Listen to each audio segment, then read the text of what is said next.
Gadis itu memasukkan koin ke dalam mesin. Ia lalu memasukkan jarinya. Mesin mengeluarkan selembar kertas. Gadis itu sangat senang setelah membacanya. Tapi saat dia berbalik, ternyata arti katanya adalah mati karena ditabrak oleh seorang lelaki tua. Ini adalah mesin yang bisa memprediksi kematian. Hanya butuh setetes darah dan akan tahu penyebab kematian.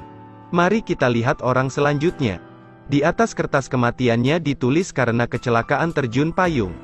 Dia heran karena takut ketinggian, dan tidak pernah berniat terjun payung. Mengapa tertulis di kertas meninggal dalam kecelakaan terjun payung? Tepat ketika dia bingung, ternyata kecelakaan itu benar-benar terjadi oleh orang lain yang terjun payung. Ini orang ketiga yang melakukan tantangan. Saat melihat penyebab kematiannya, dia mulai meragukannya. Di catatan itu tertulis dua kata hot girl. Bagaimana penyebab kematian yang berhubungan dengan gadis seksi? Pemuda itu merasa ditipu. Jadi dia tidak peduli. Hari ini dia diajak ke pantai untuk berenang oleh temannya. Dia bertemu dengan gadis seksi. Gadis seksi itu memintanya untuk mengaplikasikan sunscreen di tubuhnya. Namun dia teringat mesin prediksi kematian itu. Pria itu panik dan ingin pergi secepatnya.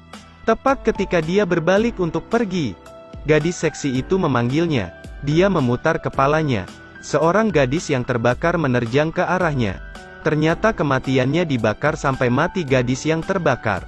Sekarang seorang gadis yang mencoba mesin ini. Hasilnya tidak masuk akal. Di atas kertas tertulis time travel. Dia dengan senang hati membicarakan kematiannya dengan kakaknya. Kakaknya marah setelah mendengarnya. Kau malah melakukan hal bodoh. Kenapa tidak membantuku menyelesaikan pekerjaan rumah? Mereka bertengkar dengan keras. Kakak melemparkan alarm tepat ke wajahnya. Setelah itu dia pergi ke medan perang 100 tahun lalu.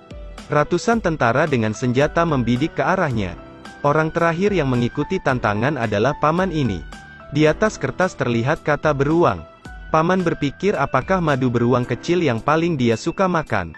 Paman berhenti meminumnya. Hari ini dia membuka kulkas dan ingin mengeluarkan sebotol bir. Istrinya muncul di hadapannya, membawakan semangkuk permen beruang dan menawarkannya. Paman ketakutan, karena besok adalah ulang tahun pernikahannya. Istrinya bertanya apakah ingin camping di mana pertama kali bertemu. Namun ketika memasuki hutan, dia selalu khawatir akan bertemu beruang. Bahkan harus membawa kapak ketika akan tidur dengan istrinya. Hingga keesokan harinya paman tidak bertemu beruang. Dia tersenyum dan berpikir bahwa mesin itu hanya menakut-nakuti saja. Sesampainya di rumah, paman langsung mengambil madu beruang kecil kesukaannya untuk diminum. Namun seekor beruang entah kenapa muncul dari tempat sampah. Sepasang kekasih pergi untuk meramal. Peramal bermuka masam setelah melihat wajah pria itu.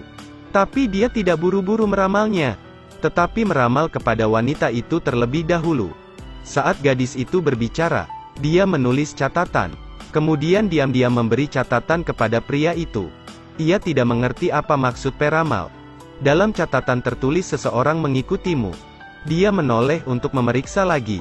Tapi tidak melihat apa-apa. Suara pacarnya membuyarkan lamunannya. Pria itu memutuskan untuk pergi dari sini. Pada malam hari dia memegang selembar kertas itu dan tidak bisa tidur. Tiba-tiba melihat setan bersembunyi di sudut gelap. Namun saat dinyalakan setan itu hilang kembali. Besoknya ketika pergi bekerja, dia menerima salinan. Namun entah siapa yang mengirimnya. Suara keras tiba-tiba terdengar. 3 kursi digabung menjadi seni abstrak. Pria itu tercengang melihatnya. Bahkan ketika pergi ke toilet, dia melihat tangan setan keluar lalu menghilang. Dia selalu merasa ada yang mengikutinya di belakang. Dia kembali ke tempat peramal. Peramal memberikan jimatnya kepada pria itu dan mengajarinya menggunakan jebakan untuk menangkap setan. Kemudian menyegelnya di dasar danau. Pria itu menyiapkan kotak kayu. Di atas lantai ada lingkaran jimat. Dia menempatkan jimat dalam lingkaran itu, lalu menunggu setan terpikat. Setelah berapa lama, kotak buah itu terjatuh. Pria itu berpikir mungkin anjingnya yang mengaktifkan jebakan. Dia dengan cepat membalik kotak itu. Namun ada sesosok hantu keluar dari dalam kotak. Lebih buruk lagi jimat itu dicuri olehnya. Malam berikutnya dia meletakkan mainan yang diberikan istrinya ke dalam lingkaran. Setelah duduk di sofa dan menyalakan kamera, dia menunggu mangsa datang. Setelah pria itu tertidur, getaran keras membangunkannya. Kali ini jelas bukan anjing. Tapi kamera tidak merekam apapun. Suara pacarnya terdengar dalam kotak. Dia segera menelepon pacarnya, tapi tidak ada yang mengangkat.